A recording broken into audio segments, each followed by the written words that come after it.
우리는 어제 살펴보았던 시편 50편을 통하여서 세상 사람들에게만이 아니라 성도들에게도 실제하고 있는 심판, 하나님의 판결에 대하여 말씀을 나누었습니다.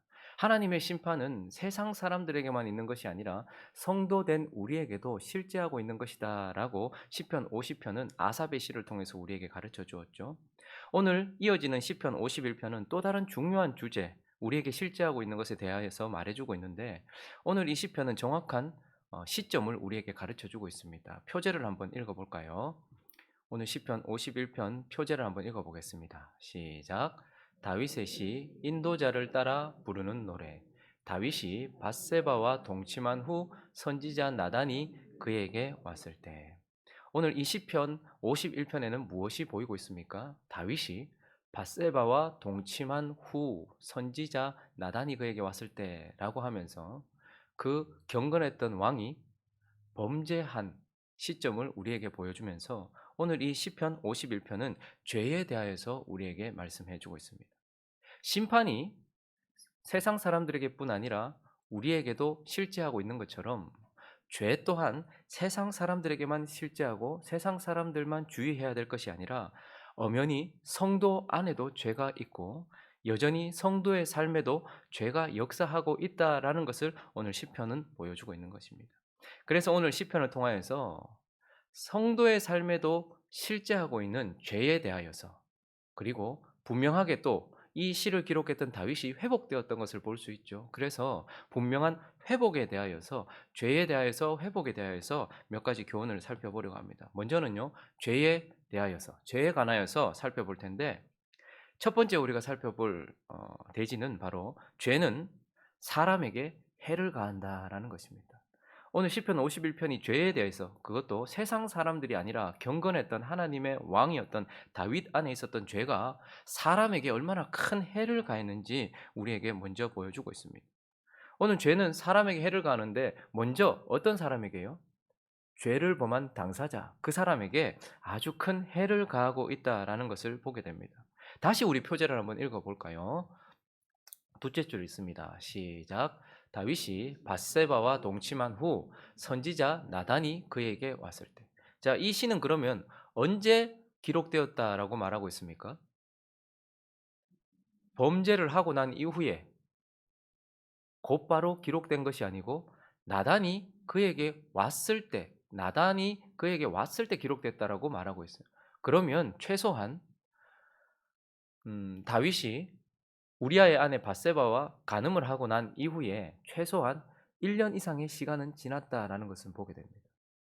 나단 선지자가 그에게 왔을 때는 다윗이 범죄한 직후가 아니라 한 1년 가까운 시간을 안팎으로 시간이 지났다라는 것을 말해요. 이건 무엇을 보여주는 것입니까? 그리고 나단이 왔을 때에 다윗의 모습을 보여주기 위하여 비유로 얘기했어요. 다윗의 모습을 설명하기 위해서 범죄한 악한 사람에 대한 비유를 얘기했을 때 다윗이 어떻게 합니까? 이야기를 딱 듣는 순간 지금 나 얘기하고 있구나, 내 얘기하고 있구나 딱 알아챈 것이 아니고 그런 짓을 한 사람은 죽여야 된다라고 자기가 그렇게 이야기했죠. 그때 선지자 나단이 알아듣지 못하는 다윗에게 그 사람이 당신입니다 라고 이야기를 해줘야 될 만큼, 죄는 그렇게 경건하고 밝았던 한 사람의 영혼을 어둡고 굳어지게 만든단 말입니다. 범죄를 하고 난 이후에도 다윗은 1년이라는 시간 동안 하나님과 끊어져 있을 텐데, 그리고 그 마음속에 양심이 가려져 있었을 텐데 전혀 깨닫지 못한 채 그냥 시간이 흘렀어요. 그래서 하나님이 보다 못해서 선지자를 1년 정도 지난 후에 보내셨을 정도로 그 영혼이 얼마나 어두워졌는지, 그리고 그 양심이 얼마나 굳어졌는지 우리는 보게 되는 것입니다. 그래서 죄는요, 그 죄를 범한 당사자의 영혼에 치명적인 어두움과 굳어짐과 그런 아픈 그런 것을 주게 되는 것이죠. 그리고 또 하나는요, 죄를 범한 당사자에게 3절을 한번 읽어볼까요? 시작. 물은 나는 내 죄가를 아오니 내 죄가 항상 내 앞에. 죄는 깨닫기 전에는 사람의 영혼을 하나님과 멀어지게 만들고 어둡게 만들고 굳어지게 만들지만, 죄가 깨달아지는 순간부터 또 이제 무엇을 줍니까? 그는 내 죄가 항상 내 앞에 있나이다 이렇게 말을 하고 있어요. 이것은 무엇을 의미하는 것입니까? 죄가 항상 내 앞에 있다는 것은 내 눈이 지금 죄를 보고 있고 죄를 범한 나를 보고 있다라는 것을 우리에게 보여주고 있는 것입니다. 죄를 깨닫게 된 순간부터 그의 양심이 계속해서 찔림을 받고 있다는 것을 보게 되죠. 죄는요, 잠깐의 즐거움과 쾌락은 줄 수 있어요. 그리고 깨닫지 못하도록 우리를 흐리게 만들고 어둡게 만들지만, 시간이 지나 그 죄의 과에 대하여서, 죄의 결과에 대해서 깨닫게 되어지는 순간부터는 끊임없이 우리의 양심을 찔러대는 가시가 되어지는 것입니다. 그래서 죄를 범한 사람은요, 다리를 뻗고 자지 못해요. 그 마음이 편히 쉬지를 못한단 말입니다. 언제나 불안해한다는 것이죠. 자, 그리고 또 8절로 가볼까요? 우리의 마음만 찌르는 것이 아니고요. 8절도 한번 읽어보겠습니다. 8절 시작. 내게 즐겁고 기쁜 소리를 들려주시사 주께서 꺾으신 뼈들도 즐거워하게 하소서. 다윗이 실제로 뼈가 꺾였다는 것이 아니라, 뼈가 부러졌다는 것이 아니라, 뼈가 상할 정도로 그 몸에 아픔이 찾아왔다, 질병이 찾아왔다는 것을 보게 됩니다. 여러분, 죄는 단순히 우리의 마음만 찔러대는 고통이 아니고요, 결국 그 죄는 우리의 몸까지도 꺾고 병들게 하고 아프게 한다라는 것을 보게 되는 것입니다. 그것뿐입니까? 11절도 가볼까요? 11절 시작. 나를 주 앞에서 쫓아내지 마시며 주의 성령을 내게서 거두지 마소서. 성령과의 교통은 우리의 영으로, 우리는 영적인 존재로 지음받았기 때문에 영으로 인하여서 구원받은 자 안에 오신 성령과 우리는 교제합니다. 그런데 그가 뭐라고 지금 구하고 있습니까? 주 앞에서 나를 쫓아내지 마십시오. 하나님의 얼굴을 볼 수 없고 주의 성령이 내게서 떠났다는 것을, 그런 외로움과 영적인 두려움, 영적인 멀어짐, 영적인 소외감을 느끼고 있다는 것이죠. 마음은 양심을 계속해서 찌르고 몸은 병이 들고 그의 영은 하나님을 인식하지 못하고 하나님과 멀어져 있고, 심지어는 12절 가볼까요? 점점점 이런 일이 일어나는데 읽어봅니다. 시작. 주의 구원의 즐거움을 내게 회복시켜 주시고 자원하는 심령을 주사 나를 붙드소서. 여러분, 구원의 즐거움은 우리 안에 자동적으로 늘 있는 것이 아닙니다. 구원의 즐거움은 우리가 간직해야 되는 것이고 우리가 보호해야 되는 것이고 지켜야 되는 것입니다. 그런데 죄를 범했더니 그에게는 구원의 기쁨마저도, 그가 구원받았다라는 그 기쁨마저도 다 사라져버리는, 구원까지도 흔들려버리는 그런 것을 보게 되는 것입니다. 죄는 죄를 범한 그 당사자의 영혼을 어둡게 만들고 굳게 만들고 그의 마음을 계속해서 찔러대며 그의 육체도 질병으로 찔러대고 하나님과의 관계는 완전히 깨어지고 구원의 기쁨까지도 잃어버리게 만드는 치명적인 악이라는 것을 우리는 보게 됩니다. 자, 그리고요, 죄는 사람에게 해를 가하지만 그 죄를 범한 당사자에게만 해를 가합니까? 죄는요, 또한 그 사람 주변에 있는 다른 이들에게도 해를 가한다라는 것을 본문이 우리에게 보여주고 있죠. 우리가 잘 아는 것처럼 먼저 누구에게 해를 가했습니까? 그때는 전쟁 시였습니다.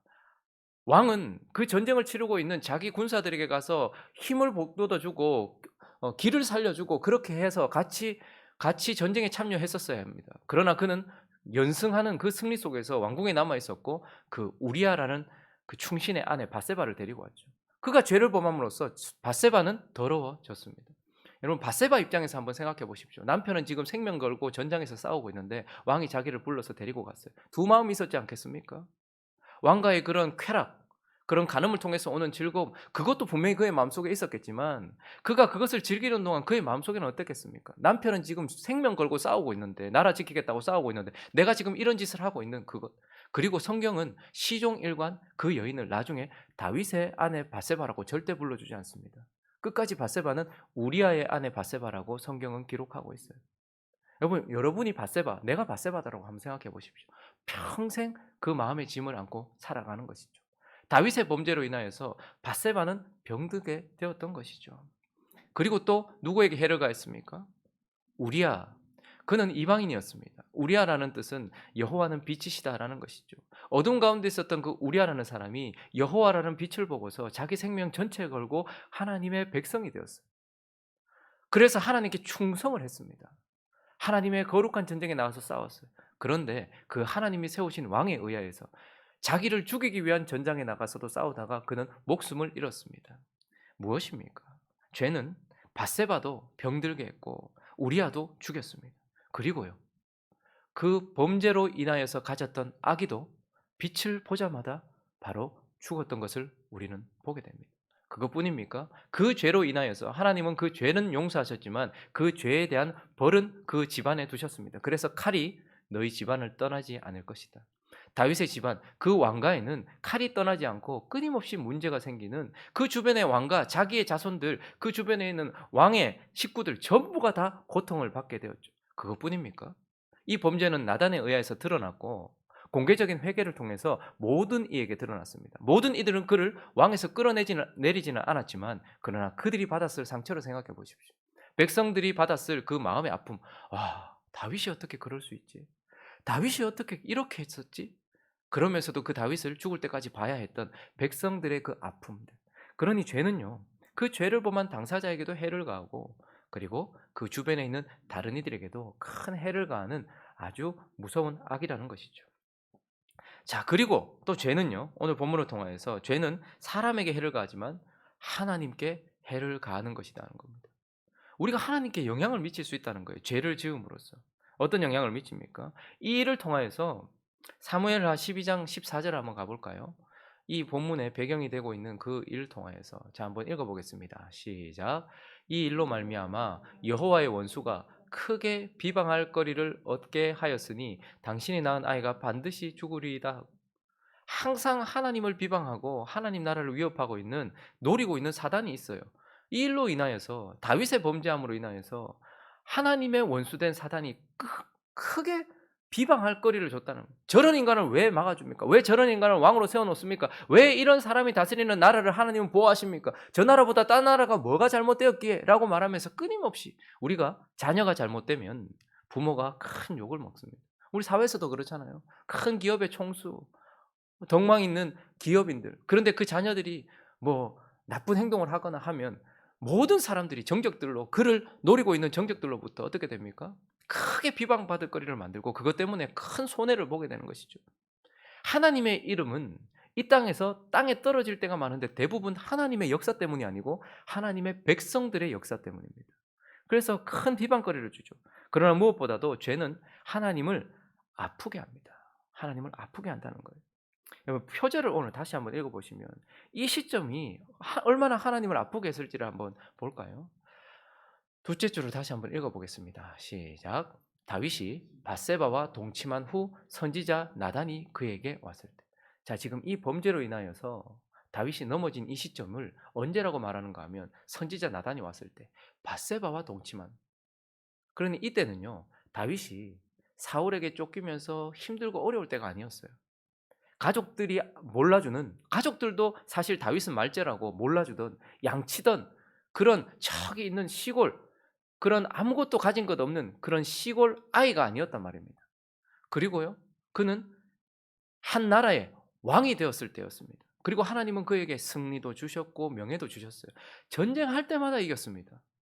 그 나라가 여호수아 때도 정복하지 못했던 수많은 적들을 정복하면서 그의 땅이 넓어졌고 풍성해졌고 그의 명성은 하늘을 찔렀을 때였습니다. 그러니까 지금은 하나님이 그를 너무 사랑하셔서 겨우 양치던 소년이었던 그 한 사람을 기름 부어 주셨고 그 왕에게 하나님께서 많은 사람들을 붙여 주셨고 그는 이제 몇 지파의 왕이 아니라 이스라엘 전체의 왕이 되었고 그 주변 전체를 다스리게 되었고 그의 명예는 올라갔고 부와 귀가 그를 충만하게 채우고 있을 때 그러니까 하나님이 그를 너무 사랑하셔서 많은 축복을 부어 주신 그때의 축복 속에서 하나님이 주신 축복 속에서 그가 범죄했다라는 것입니다. 그래서 하나님이 나단을 통해서 뭐라 말하면 네가 만약에 부족한 것이 있었더라면 내가 더 줬을 것이라고. 부족함이 없는 이 풍성한 가운데서 하나님을 버리고 큰 범죄를 저지른 이 상황이 하나님을 얼마나 아프게 하겠냐라는 것이죠. 그리고요. 또 이 순간은요. 다윗이 소년일 때가 아닙니다. 혈기 많은 청년일 때가 아니라는 말입니다. 오랜 시간 하나님의 손에 의하여서 성숙을 이루고 있던 때였습니다. 외적으로 보면 풍성과 부요가 가득했던 때고 영적으로 보면 성숙을 어느 정도 이루었을 때입니다. 성숙을 이루었다는 것은 하나님이 많은 공을 들이셨다는 것이고 하나님이 하나님의 손으로 그를 얼마나 많이 다듬으셨냐는 것을 보여주는 때입니다. 하나님이 사울은 세워놓고 주시지 않았던 축복을 다윗에게 주셨습니다. 무엇입니까? 바로 왕위에 앉히지 않았어요. 다윗은 사울이 되지 않도록 다윗 안에 있는 사울을 제거하도록 하나님이 정말 많이 다듬으셨습니다. 그래서 바로 왕 자리에 앉히지 않고 아둘람 굴에도 두시고 광야에도 두시고 이곳저곳 방황하게도 하시면서 그를 많이 다듬으셨습니다. 하나님이 애를 쓰시고 공을 쓰셨습니다. 그래서 다윗은 내 종 다윗, 내 종 다윗이라고 했고, 다윗을 통해서 누구를 보여주려고 했습니까? 다윗을 통해서 하나밖에 없는 아들 예수 그리스도를 보여줄 만큼 그렇게 하나님은 공을 들이신 인생이었고 하나님이 사랑하시고 성숙한 인생이었습니다. 그런데 다윗은 그런 성숙 속에서 하나님을 떠났고 하나님을 버렸고 죄를 지었다라는 말이죠. 그러니까 세상 사람들이 짓는 죄는 하나님을 진노케 합니다. 그러나 다윗이, 성도가 짓는 죄는 하나님을 아프게 하고 슬프게 하는 것입니다. 그러므로 이 죄는요, 죄를 사람에게 해를 가하고, 그리고 죄는요 또한 하나님께도 해를 가하는 치명적인 악이다라고 오늘 본문은 우리에게 가르쳐 주고 있습니다. 그러나 오늘 이 시편 51편은 시편 150편 전체에 딱 7편, 완전수 7편 있는 죄를 범했을 때에 회개하는 참회 시의 탁월한 시 중의 시죠. 그래서 이 시편 51편은 결국 죄에 대한 치명적인 결과, 죄에 대해서만 우리에게 가르쳐 주시는 것이 아니고, 이 시를 짓고 난 이후에 다윗이 우리가 분명히 알게 되는 것은 회복되었다라는 거예요. 그래서 이 시는 또한 죄에 대해서만 말해주는 것이 아니라 죄가 성도의 삶에도 실제한다라는 무서운 메시지를 우리에게 주기도 하지만, 그렇지만 분명히 회복도 있다는, 우리에게는 죄를 범하고 난 이후에도 회복이 있다라는, 실제하는 회복에 대해서도 가르쳐주고 있다는 것입니다. 그래서 이제 우리가 살펴볼 것은 이 시편을 통해서 회복에 대해서 몇 가지를 살펴보겠습니다. 그 첫 번째는요, 이제 이 죄를 범하고 난 이후에 회복은 회개를 통해서 시작된다는 거예요. 회개를 통해서 완성되는 것이 아니고 시작된다라는 것을 보게 됩니다. 자, 1절부터 3절까지만 오늘 이 시편 전체에 많이 표현되고 있는 것이 있습니다. 나단을 통해서 자기가 범죄하였다라는 것을 깨닫고 난 이후에 그가, 한번 보십시오. 1절부터 3절까지 천천히 한번 읽어보겠습니다. 시작. 하나님이여 주의 인자를 따라 내게 은혜를 베푸시며 주의 긍휼을 따라 내 죄악을 주소서. 나의 죄악을 맑게 씻기시며 나의 죄를 깨끗이 제하소서. 물은 나는 내 죄가를 아오니 내 죄가 항상 내 앞에 있나이다. 3절까지만 읽었는데 오늘 보면 전체에 가장 많이 나오는 단어는 무엇이냐면, 악한 자들이, 세상에 있는 악한 자들이 가장 많이 쓰는 단어 중에 하나가 나입니다. 그런데 오늘 다윗이 지금 범죄하고 난 이후에, 우리는 범죄하고 나서 우리를 숨기고 나라는 단어를 지워버리고 싶죠. 그런데 오늘 보십시오. 1절부터 3절까지만 봐도 나, 내, 나의, 나라고 이야기하면서 범죄한 자기 자신을 직면하고 있고 그것을 드러내고 있다는 것을 보게 됩니다. 범죄한 인생, 여러분, 자기가 잘한 것을 자랑하는 인생, 그것도 세상 사람들에게 나타나는 나라는 단어도 사실은 보기 흉합니다. 그런데 범죄한 성도의 나를 드러내는 건 쉬운 것이 아니죠. 그런데 오늘 이 시편 51편은 나를 전면으로 부각시키고 있어요. 하나님 앞에. 그리고 또 뭐라고 말합니까? 1절부터 보면 나만 부각시키는 것이 아니라 내 죄악, 나의 죄악, 나의 죄, 내 죄가, 내 죄가, 계속해서 내가 나의 범죄, 이것들을 드러내고 있는 것을 보게 됩니다. 그러니 회개는 결국 하나님 앞에 나를, 그리고 나의 죄를 내가 드러내고 내가 그것을 직면하는 것입니다. 여러분, 몸의 질병만 들어도 직면하는 게 무서워요. 종합검진 받아놓고 지금 정밀검사해야 됩니다라고 하면 이건 내가 지금 직면하기가 무서워요. 그런데 하나님 앞에 나를 드러내고 내 죄가를 드러내고 그것을 직면하는 것은 쉽지 않습니다. 그러나 회개는 바로 나와 나의 죄를 내가 직면하는 것이고 하나님께 드러내는 것입니다. 그리고 회개는요, 그렇게 직면한 나와 내 죄를 통하여서 17절 읽어보겠습니다. 17절 시작. 하나님께서 구하시는 제사는 상한 심령이라. 하나님이여 상하고 통회하는 마음을 주께서 멸시하지 아니하시리이다. 그런 나와 나의 죄를 보면서 깨어지는 것, 회개는 나를 깨트리는 것입니다. 상한 심령만 되는 것이 아니고요, 우리가 죄를 생각하면 후회도 되고 마음도 아프죠. 그래서 상한 심령, 근데 여기까지만 가는 분들이 많아요. 눈물까지만 가는 분들이 많아요. 그러나 통회라는, 내가 상하는 것에 넘어서 깨져야 돼요. 나 자신이 내 죄를 보면서 깨져야 된단 말입니다. 그렇게 깨어져서 나를 깨트리는 것이 회개입니다. 그렇지만 또 여기서 한 걸음 더 나가야 되죠. 회개는요, 그렇게 나와 나 자신을 직면하고서 나 자신을 깨트리고서요. 16절을 한번 보시면요. 그가 이렇게 말합니다. 주께서는 제사를 기뻐하지 아니하시니 그렇지 아니하면 내가 드렸을 것이라. 주는 번제를 기뻐하지 아니하시나이다. 그런데 이런 나를 보면서 나를 깨트리면서 내가 죄를 씻기 위하여서 하나님께 제사를 드리거나 번제와 같이 내 전부를 태워줘도 이 죄는 내가 씻을 수 없다는 나의 무능함을 깨달아야 돼요. 우리는 죄 짓고 나면 나 스스로가 용서를 나의 눈물이 마치 죄를 씻을 것처럼 나의 깨트려지는 행위가 혹은 나 자신의 어떠함을 통해서 깨트려지고 이러했던 것들 때문에 회개가 될 것처럼, 그래서 제사를 지내려고 하고 번제를 드리려고 하고 나를 근거로 해서 또 회복을 이루려고 하고 회개를 하려고 해요. 그러나 회개는요, 나 자신을 깨트리지만 내게는 전혀 회복의 근거도 없고 용서의 근거도 없다는 것을 알아서 나는 제사를 드릴 존재도 아니고 번제를 드려도 아무런 효험이 없다는 것. 그래서 1절로 가보시면, 그렇지만 무엇을 구하는 것입니까? 51편 1절은 하나님이여 주의 인자를 따라 내게 은혜를 베푸시며 주의 긍휼을 따라 내 죄악을 사해 주십시오. 그래서 내가 하나님께 무엇인가를 드러내는 것이 아니라 오직 은혜와 긍휼이 나를 회복시킨다라는 것. 그래서 나 자신을 깨뜨리고 난 이후에 하나님, 내가 눈물을 흘렸기 때문에, 내가 깨졌기 때문에 용서가 바로 되는 것 아니라는 걸 압니다. 내가 무엇을 해도, 내가 번제를 드리고 내가 제사를 지내도 나는 나 자신을 용서할 수도 없고 나는 그렇게 할 수도 없습니다. 그러나 주여 은혜와 긍휼로 나를 붙들어 주십시오 라고 하나님께만 메어 달리는 것, 그 용서와 그 회복을 하나님께만 부탁드리는 것, 그것이 회개고요. 그리고 4절을 보실까요? 그가 이렇게 고백하죠. 내가 주께만 범죄하여 주의 목전에 악을 행하였사오니 주께서 말씀하실 때에 의로우시다 하고, 뭐 우리가 범죄할 때에 우리의 의가 손상을 받죠.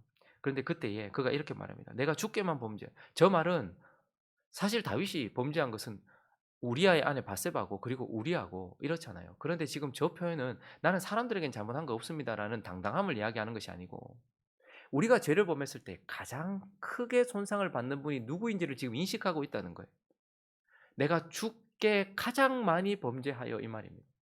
나는 바세바에게도 죄를 범했고 우리에게도 죄를 범했지만, 그러나 하나님의 목전, 그분이 보는 앞에서 나는 숨어서 죄를 저질렀지만, 나는 그러나 가만히 영적으로 보면 하나님이 보는 앞에서 이 범죄를 주께 저지른 자입니다. 그러니 나는 의롭지 못합니다. 그러나 주여 나를 깨트리는 나에게 주의 은혜와 긍휼로 나를 의롭시다, 의롭다고 주님께서 말해 주셔야 됩니다 라고 그 의를 주께 부탁드리는 자. 그리고 7절을 보면요, 7절은 이렇게 말하죠. 우슬초로 나를 정결하게 하소서. 내가 정하리이다. 나의 죄를 씻어주소서. 내가 눈보다 이리이다. 죄를 범했을 때 우리는 의가 손상을 받죠. 그러나 또 하나는요, 우리가 더러워집니다. 그런데 우슬초로 나를 정결케 해달래요. 우슬초는 이스라엘 백성들이 출애굽하던 그 밤, 양이 죽고 그 양의 피를 발라서 문 임방과 설주에 발라서 그들이 구원받게 하던, 그들을 정결케 해주던 그 식물을 생각나게 하죠. 그래서 정결하게 하는 것의 표상이 됩니다. 그래서 뭡니까? 하나님이 나를 의롭다고 해주셔야지만 내가 용서를 받는 것이고, 하나님이 나를 씻어 주셔야지만 씻겨지는 것입니다. 그러니 내가 나와 나의 죄를 직면하고 나를 깨트리오니 오직 하나님의 은혜와 긍휼로 나를 의롭다 해주시고 주님이 우슬초로 그분의 피로 나를 씻어 주십시오라고 하는 회개가 회복의 시작점이다라는 것입니다. 자, 그리고요, 마지막 우리가 살펴볼 내용은 바로 회복은 간구를 통해서 이루어진다, 완성된다는 거예요. 여러분, 우리는 회개까지는 잘해요. 그러나 오늘 본문을 보십시오. 회개와 함께 간절한 간구가 51편 전체를 채우고 있습니다. 그래서 회개는요, 나를 깨트리고 하나님께서 그렇게 해주시는 것에서 그치는 경우가 많아요. 그렇지만 오늘 보십시오. 다윗은 9절을 한번 읽어볼까요? 이제 간구합니다. 주의 얼굴을 내 죄에서 돌이키시고 내 모든 죄악을 지워주소서. 그러니까 용서해달라는 거죠. 그런데 그가 더 나가서 11절 읽어보겠습니다. 시작. 나를 주 앞에서 쫓아내지 마시며 주의 성령을 내게서 거두지 마소서. 왜 하나님이요, 우리도 그렇잖아요. 자식들이 뭘 잘못했을 때 죽이겠습니까? 어떻게 하겠습니까? 용서해달라고 싹싹 빌 때 우리는 알았다, 용서는 해줘요. 그런데 용서한 그 두 당사자의 관계 회복까지 나아갔는가? 이건 참 중요합니다. 하나님이 우리를 용서해 주셔서 더 이상 벌을 내리지 않는 것. 우리는 그것이 목적이 아닙니다. 그리고 우리가 무엇을 구해야 될까요? 하나님과의 관계 회복을 위한 기도, 이것이 필요해요. 그래서 하나님 안의 변화, 우리가 하나님을 손상시켰고 우리가 하나님께 해를 가했으니 또 우리가 간구해야 되는 것은 하나님 나를 그냥 용서하시고 죄를 벌을 내리지 않는 것, 여기에 나 만족하지 않습니다. 하나님, 하나님과의 관계를 회복할 수 있게 해 주십시오 라고 그분의 얼굴을 구하는 간구, 이것이 바로 회복의 완성으로 가는 간구인 것입니다. 하나님과의 관계 회복을 구해야 돼요. 회개만으로 그치면 안 됩니다. 그리고요, 또 10절도 볼까요? 10절을 읽어보겠습니다. 시작. 하나님이여 내 속에 정한 마음을 창조하시고 내 안에 정직한 영을 새롭게 하소서. 하나님과의 관계 변화를 위한, 관계 회복을 위한 간구, 그리고요 나의 회복을 위한 간구도 필요합니다. 죄를 범한 우리의 지정의는 매우 혼탁해 있고 굳어져 있습니다. 그래서 그가 뭘 구합니까?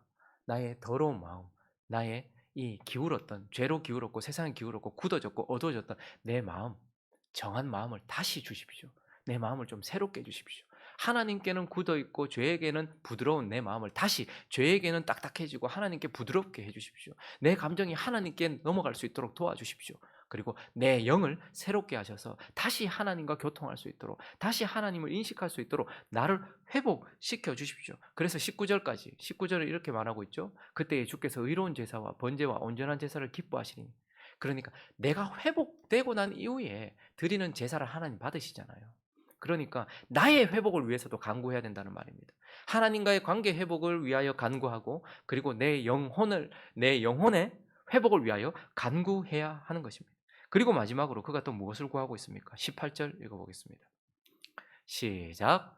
주의 은택으로 시온의 선을 행하시고 예루살렘 성을 쌓으소서. 그가 갑자기 시온을 위해서 기도합니다. 예루살렘 성을 위해서 기도합니다. 시온은 다윗의 성이죠. 그리고 예루살렘은 다윗의 성입니다. 그런데 그것을 위해 기도해요. 이걸 원문을 살려서 조금 다시 번역을 해본다면 시온을 번성하게 하시고, 혹은 시온이 다시 주님의 기쁨이 되게 하시고, 이 말입니다. 그가 범죄함으로써 그의 성 전체가 손상을 입었습니다. 시온성은 더러워졌고요, 시온성은 흔들렸습니다. 그러니 지금 그가 무엇을 또 구하고 있습니까? 그를 둘러싸고 있는 환경, 그 주변의 회복도 구하고 있는 것입니다. 그리고 또 계속 읽어보면 성벽을 튼튼하게 하시고, 예루살렘 성벽이 영적으로 흔들렸다 이 말입니다. 무너진 예루살렘 성벽을 보수하여 주소서, 이렇게 말하고 있습니다. 그 한 사람의 범죄로 인하여서 그가 다스리던 시온성, 예루살렘 성이 어떻게 해요? 위축되었고 혼탁해졌단 말입니다. 그래서 다시 번성하게 하시고 주님의 기쁨을 주시고, 성벽은 흔들렸고 무너졌단 말입니다. 그래서 무너진 예루살렘 성벽을 다시 보수해달라고. 그러니 무엇을 구합니까? 회복을 위하여, 또한 회개에서 시작하여 간구로 마무리하고 있는 것을 보게 됩니다. 하나님과의 관계 회복을 위한 간구, 그리고 내 영혼의 회복을 위한 간구, 그리고 내 환경, 내 삶 주변 전체의 회복을 위한 간구, 이것을 통하여서 다윗이 완전히 회복된다는 것을 보게 되는 것입니다. 말씀을 정리하겠습니다. 오늘 이 시편 51편은 죄의 무서움을 우리에게 보여줍니다. 잠깐 누릴 낙 때문에 성도가 죄를 범하면 어떤 어려움이 있는지를 우리가 깊이 살펴서 죄에 대한 두려움을 가질 수 있는 저와 여러분 되시기를 예수 그리스도의 이름으로 축원합니다. 그러나 우리가 죄를 범하여 넘어졌습니까? 회복이 반드시 실제한다는 것을 기억하시면서 회개하고, 그리고 간구하여서 회복을 이루는 저와 여러분 되시기를 예수 그리스도의 이름으로 축원합니다.